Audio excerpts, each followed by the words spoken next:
സുജിയ, കമ്മീഷണറെ പുറത്തു കളയണോ? പുറത്തു കളയാനുള്ള ഒരു ഇംപീച്ച്മെന്റ് നീക്കമൊക്കെയാണ് പ്രതിപക്ഷം ഇപ്പോൾ നടത്തിക്കൊണ്ടിരിക്കുന്നത്. കമ്മീഷണറെ പുറത്തു കളയാൻ പക്ഷേ കഴിയില്ല എന്നത് നമുക്ക് നിലവിലത്തെ സാഹചര്യത്തിൽ നിന്ന് മനസ്സിലാക്കാൻ കഴിയുന്ന കാര്യമാണ്. പ്രത്യേകിച്ചും തെരഞ്ഞെടുപ്പ് കമ്മീഷണർ ECI ഇന്നലെ പറഞ്ഞത് രാജ്യത്ത് സുതാര്യമായിട്ടാണ് തെരഞ്ഞെടുപ്പ്, വോട്ടുകളെ സംബന്ധിച്ചുള്ള ആരോപണം അതാണല്ലോ ഇവിടുത്തെ വിഷയം. അതിൽ രാഹുൽ ഗാന്ധി 7 ദിവസത്തിനകം സത്യവാങ്മൂലം നൽകണമെന്നാണ് പറഞ്ഞിരിക്കുന്നത്. അല്ലാത്ത പക്ഷം രാജ്യത്തോട് മാപ്പ് പറയണം.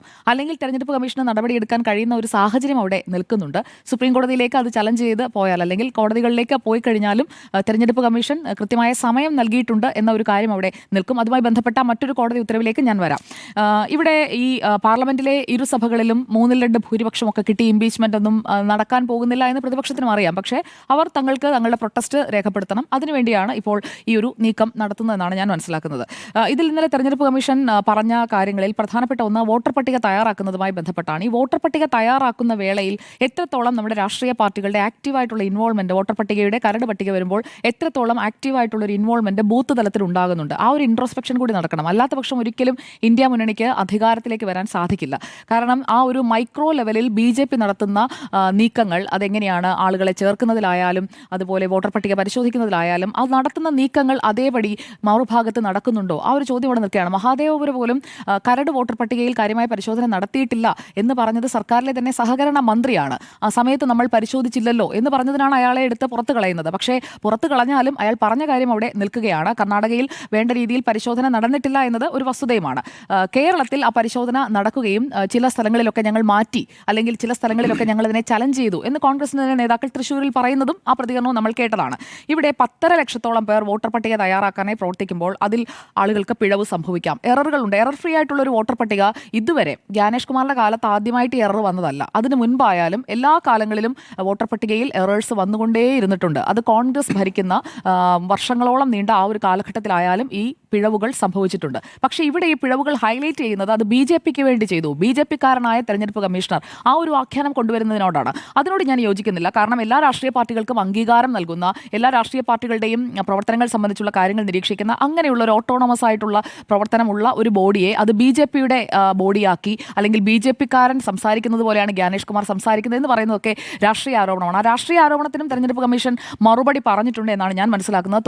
തോക്കെടുത്ത് തോളിൽ വെച്ചുകൊണ്ട് ചെയ്യുന്നത് എന്ന് പറഞ്ഞ വാചകം ആ രാഷ്ട്രീയ ആരോപണങ്ങൾക്കുള്ള മറുപടിയാണ്. ഇവിടെ തെരുവിൽ ആരോപണം ഉന്നയിക്കുകയല്ല വേണ്ടത് എന്ന് തെരഞ്ഞെടുപ്പ് കമ്മീഷൻ ആവർത്തിച്ച് പറയുന്നുണ്ട്. പക്ഷേ രാഹുൽ ഗാന്ധി എന്തുകൊണ്ട് ഈ സത്യവാങ്മൂലം നൽകുന്നതിലേക്ക് പോകുന്നില്ല, അല്ലെങ്കിൽ നിയമപരമായിട്ടുള്ള ഒരു പ്രോസസ്സിന് എന്തുകൊണ്ട് കോൺഗ്രസും ഇന്ത്യ മുന്നണിയും തയ്യാറാകുന്നില്ല എന്നാണ് എന്റെ ചോദ്യം. അനുരാഗ് താക്കൂറിനോട് ഇതേ ആവശ്യം ഉന്നയിക്കാമല്ലോ. അനുരാഗ് ഠാക്കൂറിന് ഈ കാര്യത്തിൽ, അതായത് ചലഞ്ച് ചെയ്തുകൊണ്ട് രാഹുൽ ഗാന്ധിയാണ് തുടർച്ചയായി ആരോപണങ്ങൾ ഉന്നയിക്കുന്നത്. ഇത് പരസ്പരമുള്ള അല്ല, തെരഞ്ഞെടുപ്പ് കമ്മീഷൻ മനഃപൂർവ്വം ചെയ്തു എന്ന രീതിയിലല്ലോ അനുരാഗ് ഠാക്കൂർ പറഞ്ഞ കാര്യം എന്താണ്, റായ്ബറേലിയിൽ ഇന്ന കാര്യങ്ങളുണ്ട്. അപ്പോൾ ഞാൻ പറയുന്നത് അങ്ങനെയാണെങ്കിൽ തെരഞ്ഞെടുപ്പ് കമ്മീഷൻ ഇപ്പോൾ ചെയ്തുകൊണ്ടിരിക്കുന്ന എന്താണ്, തീവ്ര വോട്ടർ പട്ടിക പരിഷ്കരണം. അതിനകത്ത് ഏത് രീതിയിലാണ് പൂർണ്ണമായും വോട്ടർ പട്ടികകൾ പരിശോധിക്കുകയാണ്. ബീഹാറിൽ അത് നടപ്പാക്കി. അതുപോലെ എല്ലാ സംസ്ഥാനങ്ങളിലും വരട്ടെ. രാഹുൽ ഗാന്ധി ആവശ്യപ്പെടുന്നതും അനുരാഗ് ഠാക്കൂർ ആവശ്യപ്പെടുന്നത് തെരഞ്ഞെടുപ്പ് കമ്മീഷൻ ചെയ്യുന്നതല്ല. രോഗി ഇച്ഛിച്ചതും വൈദ്യം കൽപ്പിച്ചതും പാല്, അതിലാണ് ഇപ്പോൾ നിൽക്കുന്നത്. അല്ല, എല്ലാ സംസ്ഥാനങ്ങളിലും പരിശോധന നടക്കട്ടെ. അനുരാഗ് താക്കൂർ പറഞ്ഞതും പഴയ കാര്യത്തെ. ശരി, കറന്റ്ലി എന്താണ്, രാഹുൽ ഗാന്ധി അഫിഡവിറ്റ് കൊടുക്കണം, മാപ്പ് പറയണം. അനുരാഗ് താക്കൂർ ഒന്നും വേണ്ട. അല്ല, ഞാൻ ചോദിക്കുന്നത് കറന്റ്ലി ഇങ്ങനെ ഒരു ക്ലെൻസിംഗ് പ്രോസസ് നടന്നാൽ എന്താണ് കുഴപ്പം? കാരണം ഈ 10.5 ലക്ഷത്തോളം വരുന്ന ആളുകൾ ഈ വോട്ടർ പട്ടിക തയ്യാറാക്കുമ്പോൾ അവരിങ്ങനെ വീണ്ടും എറേഴ്സ് വരുത്തിയാൽ എന്ത് ചെയ്യും? അപ്പോൾ എറർ ഫ്രീ ആക്കുന്നതിന് വേണ്ടിയിട്ടുള്ള ഒരു പ്രോസസ്സിലേക്ക് എല്ലാ സംസ്ഥാനങ്ങളിലും കടക്കുക. അതിപ്പോൾ കേരളത്തിൽ നോക്കൂ, അതെന്താണ് നിങ്ങൾ പറയാത്തത്? കേരളത്തിൽ കോഴിക്കോട് കോർപ്പറേഷനിൽ ലീഗ് ഉയർത്തിയ ആരോപണം എന്തുകൊണ്ട് ചർച്ചയാവുന്നില്ല? അത് മറുഭാഗത്ത് CPI ആയതുകൊണ്ടാണ്. ഇവിടെ ജ്ഞാനേഷ് കുമാറിനെതിരെ പറയുന്നത്, അല്ലെങ്കിൽ മഹാദേവപുരയിൽ BJPക്കെതിരെ പറയുന്നത്. പറയട്ടെ, ഇവിടെ കോൺഗ്രസ് ഈ ആരോപണം ഉയർത്തി, ലീഗ് വളരെ ശക്തമായി തന്നെ അത് മുന്നോട്ട് വെച്ചു. അക്കാര്യത്തിൽ ഒരു പരിശോധന നടത്തുന്നതിന് ഇപ്പോൾ ബുധനാഴ്ച മന്ത്രിസഭാ യോഗം ചേരുമല്ലോ. മുഖ്യമന്ത്രിക്ക് ഒരു ജുഡീഷ്യൽ അന്വേഷണമൊക്കെ നടത്താം എന്ന് പ്രഖ്യാപിച്ചുകൂടെ? ഇപ്പോൾ കർണാടകയിൽ നമ്മൾ സിദ്ധരാമയ്യോട് പറയുന്നത് പോലെ തന്നെ ഇവിടുത്തെ മുഖ്യമന്ത്രിയോടും പറയണമെന്നേ. അതാണ് ഞാൻ പറഞ്ഞത്. അതിനകത്തൊരു ഫെയർനെസ് വേണം. ആ ഫെയർനെസ് ഇവിടെ കാണുന്നില്ല. ഇവിടെ ആരോപണം ലീഗാവുമ്പോൾ ഈ പറയുന്ന ശുദ്ധീകരണത്തിൽ വരുന്ന പാളിച്ചകളാണല്ലോ അത് കോടതിയിൽ വരികയാണ്.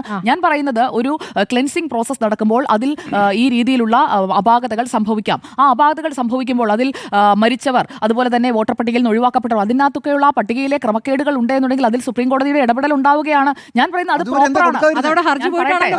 സുപ്രീം കോടതി പോയി 1-3 ആഴ്ച വായിട്ട് അലച്ചിട്ടാണ് സമ്മതിച്ചത്. ശരി, അപ്പോൾ ഈ സുപ്രീം കോടതിയുടെ ഇടപെടൽ ഉണ്ടാകുമ്പോൾ അതിൽ നിങ്ങൾക്കൊരു പ്രതീക്ഷയില്ല? അതോ സുപ്രീം കോടതി ഇന്നലെ വാർത്താ സമ്മേളനത്തിൽ പറഞ്ഞത്, തെരഞ്ഞെടുപ്പ് കമ്മീഷൻ ഇന്നലെ വാർത്താ സമ്മേളനത്തിൽ പറഞ്ഞത് എല്ലാ രാഷ്ട്രീയ പാർട്ടികളുമായി ചർച്ച നടത്തി അവർ ഒപ്പുമേടിച്ചാണ് ഇതിന്റെ ഡ്രാഫ്റ്റ് തയ്യാറാക്കിയതെന്നാണ്. പിന്നെ എന്തിനാണ് ഈ രാഷ്ട്രീയ പാർട്ടികളൊക്കെ സുപ്രീം കോടതിയിൽ വന്ന ഈ വോട്ടർ പട്ടികയ്ക്ക് വേണ്ടി അവർ കൊടുത്തത്? അതാണ് അവർക്ക് മനസ്സിലാവാത്ത എന്താണ്. ചർച്ച നടത്തിയിട്ടില്ല. ആ ചോദ്യത്തിന് കൃത്യമായ മറുപടി പറഞ്ഞു. എന്ന് മാത്രമല്ല ഒന്നര മാസം കൊണ്ട് ഈ പ്രോസസ് ബീഹാറിൽ നടത്തിക്കളയാം. ഇന്ത്യയുടെ ചരിത്രത്തിൽ അങ്ങനെ ഒരു പ്രോസസ് ഇല്ല. ബീഹാറിൽ 2003 ഇതിനു മുമ്പ് നടക്കുമ്പോൾ 1 വർഷമായിരുന്നു സമയം. 2 സംസ്ഥാനങ്ങളിൽ തെരഞ്ഞെടുപ്പ് നടക്കുന്ന വർഷമായതുകൊണ്ട് ഈ ക്ലെൻസിംഗ് പ്രോസസ് മാറ്റി വെച്ചിട്ടുണ്ട്. അതാണ് ചരിത്രം. അതെങ്ങനെയാണ് അപ്പോൾ ചരിത്രത്തിൽ ആ കാലഘട്ടത്തിൽ നിങ്ങൾ സ്മാർട്ട് ഫോൺ ആണോ ഉപയോഗിച്ചിരുന്നത്? സ്മാർട്ട് ഫോൺ വെച്ചിട്ടാണോ ചെയ്യുന്നത്? അല്ല, സ്മാർട്ട് ഫോൺ ആണോ ഉപയോഗിച്ചിരുന്നത്? കാലഘട്ടം മാറുകയാണ് ശ്രീ ജിമ്മി ജെയിംസ്. താങ്കൾ അതുകൂടി മനസ്സിലാക്കണം. സാങ്കേതിക മെഷീൻ റീഡബിൾ ആയിട്ടുള്ള ഡാറ്റ കൊടുക്കരുത്. കാലഘട്ടവും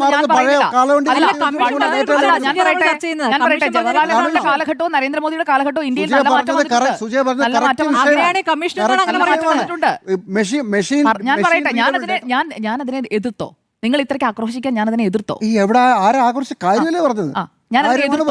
രണ്ട് പോയിന്റ് ആണ് പറഞ്ഞത്. ഒന്ന്, കാലഘട്ടം മുന്നോട്ട് പോയി, സ്മാർട്ട് ഫോൺ പണ്ടില്ല, പക്ഷെ മെഷീൻ റീഡബിൾ ഡാറ്റ ഡിജിറ്റൽ ഇന്ത്യയും പണ്ടില്ല, ഇല്ല, പക്ഷെ അത് കൊടുക്കുന്നില്ല.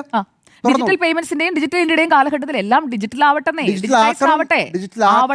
നമ്മള് 7.5 അടി പൊക്കത്തുള്ള കടലാസല്ലേ ഡിജിറ്റൽ ആക്കണം എന്നാണ് പറഞ്ഞത്. തെരഞ്ഞെടുപ്പ് കമ്മീഷന് മുമ്പിൽ ഈ വിഷയം വരുമ്പോ പെട്ടെന്ന് മെഷീൻ റീഡബിൾ ഡാറ്റ ഇത് കോടതിയുടെ സുപ്രീം കോടതിയുടെ പരിഗണനയിലാണല്ലോ ഇപ്പോൾ രാഹുൽ ഗാന്ധിയുടെ പരിഗണനയിലാണ്.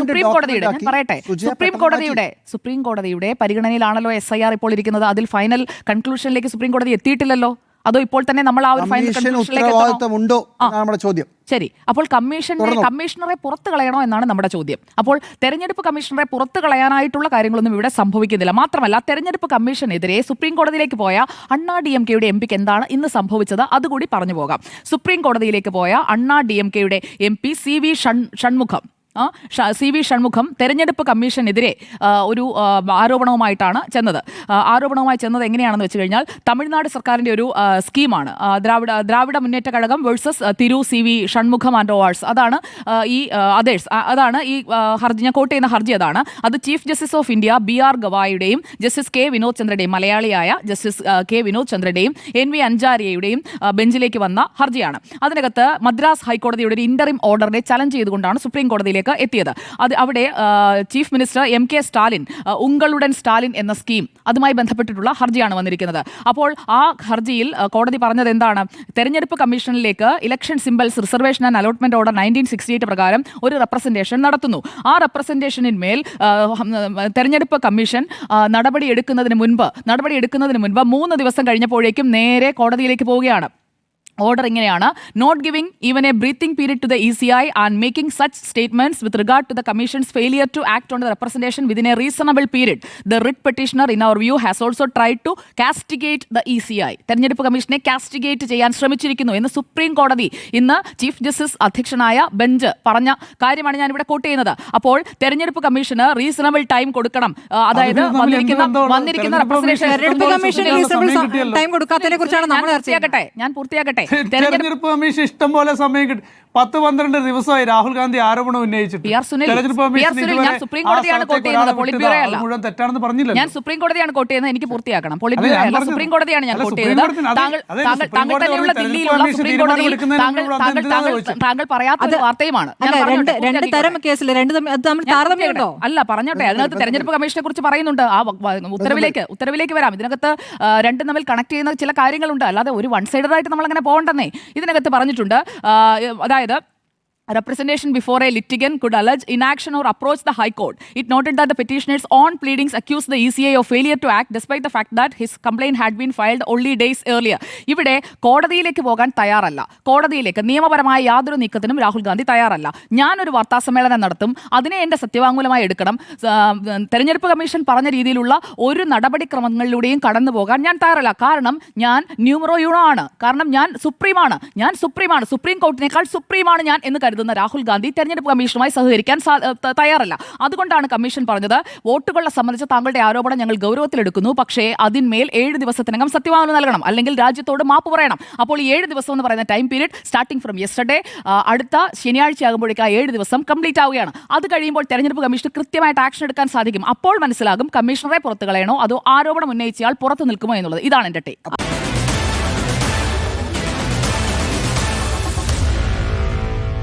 Meet the editors.